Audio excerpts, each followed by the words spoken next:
Hello，大家好，今日想同大家講下關於天使數字222嘅象徵意義嘅。咁首先呢，佢主要就係代表住呢個平衡啦、和諧、信任、關係同埋合作嘅。咁呢個時候呢，你見到22呢，就請你保持你嘅內心，保持你嘅耐性啊，然後就係信任宇宙嘅安排，因為事物正朝住你內心真正嘅想要嘅方向喺度發展緊嘅。天使數字222有3個重點嘅。咁以下嚟緊就逐一介紹啦。第一個就係平衡同埋和諧。喺生活當中，你要專注於平衡同埋和諧嘅狀態啦。咁所以當你見到22嘅時候呢，就要檢視你當刻自己係處於係唔係一個平衡同和諧嘅狀態呢？究竟你嘅生活同你嘅工作之間有冇達到平衡？你同埋各種嘅人際關係有冇達到一個平衡？你同自己嘅關係有冇達到一個平衡同埋和諧呢？最重要嘅就係要同自己要達至一個平衡和諧。咩意思呢？你有冇過度勞累你嘅身體而得唔到足夠嘅休息呢？即係你工作會唔會過分勞累而冇足夠休息啦？你有冇過分專注於外面而忘記咗自己啦？忘記專注喺自己，忘記觀察自己啦？忘記咗自己嘅身體都有佢嘅需要啦？你有冇不停咁向外付出而忘記對自己嘅付出啦？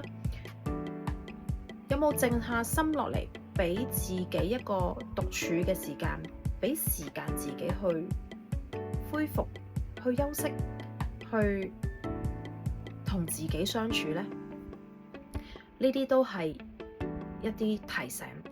咁我哋見到天使數字22嘅時候，有陣時佢係可能係一個congratulations， 恭喜你啊！你而家係好平衡嘅狀態。有陣時佢可能係一個 reminder， 話俾你知，嘿，你而家要睇下你係咪係一個平衡嘅狀態喎，咁樣。咁呢一個就要取決於你見到嗰個數字嘅當下你嘅直覺啦，所以好信任。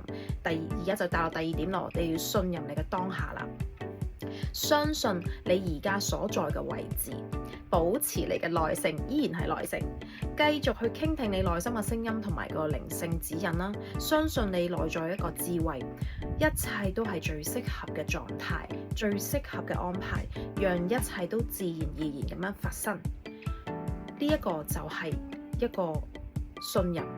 咁無論你當刻你會發現自己 oh no， 我已經全部嘅關係都係亂嘅，都唔係一個平衡嘅，我嘅所有狀態都係 in a mess， 都係好混亂嘅狀態，我而家都唔知點算，我好迷茫。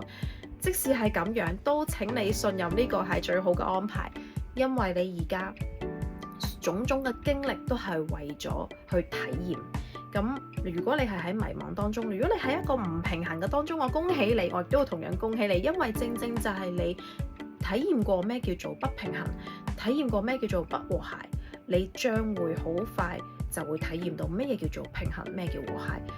而你亦都曾經體驗過平衡與和諧嘅話，亦都恭喜你，因為你已經有咁樣嘅體驗啦，你有個咁樣嘅經驗啦，你而家就算係唔和諧、唔平衡當中，你都可以揾翻你以前曾經有嘅平衡和諧，作為一個參考，去揾翻你所想要嘅平衡同和諧。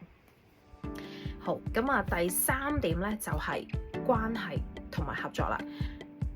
呢個咧係就代表住咧緊密嘅夥伴關係同埋靈魂連結嘅。其實睇到22咧嘅時候咧，都好大關係，好多時候都會有講到呢樣嘢，都係會同靈魂關係有關嘅。咁啊，天使咧就喺度為你帶嚟最適合嘅靈魂啦，喺最適當嘅時刻咧就去協助你啊。而呢啲靈魂咧係包括唔係淨係人嘅，係包括人啦，有動物啦，有植物啦，亦都有一啲其他嘅存有嘅例如水晶啊、石頭啊，各種各樣嘅，亦都可以係成為你嘅一個靈魂嘅夥伴。佢亦都係具備你哋，而呢啲靈魂咧就係具備你所需要嘅技能啊、專長啊，或者佢嘅知識嘅能量。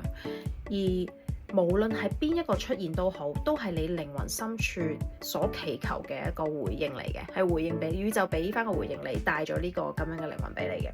咁甚至可能係你呢個靈魂甚至可能會同你發展成為一個長期嘅合作夥伴關係嘅。無論係關於愛情定係工作或者其他合作方面都好，佢都可能意味住咧，你即將係遇到一位靈魂伴侶 soulmate 或者係個靈魂家族嘅成員 soul family member， 或者係現有嘅靈魂關係將會深化。咁我哋人類咧，其實有好多重大嘅課題都係嚟自於關係當中去學習同埋去突破嘅，所以意義就係鼓勵你去同其他嘅關係、其他嘅靈魂去合作，並喺呢啲關係當中去協作，共同建立相互支持、平等同埋和諧嘅一個連結嘅。咁我自己最近咧，亦都有認識到一班靈魂嘅叫做我個靈魂家族啦。咁佢哋基本上我每次見到佢哋，或者係見到某一兩個嘅成員都好，我都會好頻繁見到意義嘅。咁而確實我喺同佢哋之間嘅互動當中，或者合作當中，我都發現咗好多自己嘅唔同嘅面向，同埋一啲需要我去面對嘅一啲課題。所以好得意，咁就覺察係最重要啦。咁如果你係可以經常見到天使數字嘅話咧，亦都好恭喜你嘅，因為你嘅覺察力有提升到啦。好，所以咧，我哋今次天使數字意義嘅關鍵字咧就係平衡與和諧、信任當下同埋關係與合作。好，講到咁多，下次見。